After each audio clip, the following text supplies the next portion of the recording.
In this video, we'll walk you through the basic steps of preparing your model for 3D printing with Cura. Start by opening a 3D model that's been saved using an STL, 3MF, or OBJ format. Just drag and drop the file into Cura or click on Open File. In Cura, you can preview your model by zooming, panning, and rotating your view. Select your model to adjust it to your liking. With the Rotate tool, you can spin the model along the X, Y, and Z axis. This model needs to be rotated to give it an optimized orientation for 3D printing.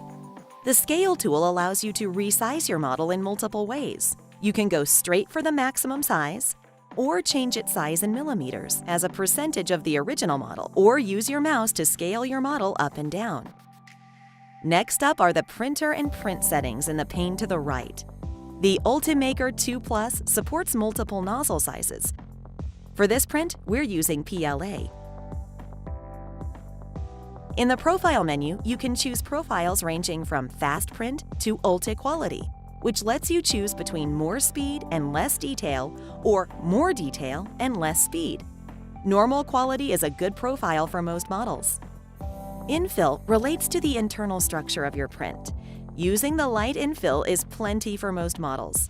If you want to go for even more strength, choose the dense infill or completely solid option.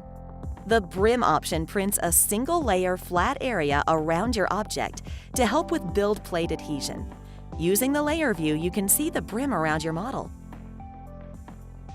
If your print has large overhangs, you'll need to generate support structure. This will prevent the model from sagging or printing in midair. This model can be printed without support structure, so we'll leave it off. If you'd like to create your own profiles, just use the Advanced mode to make and save personal profiles. There are over 200 customizable settings to help you achieve the best results for your models. When done, select Save to Removable Drive, which will save your file to the SD card ready for your Ultimaker. That's it! You're now ready to start 3D printing. These are the basic steps to prepare your model with Cura.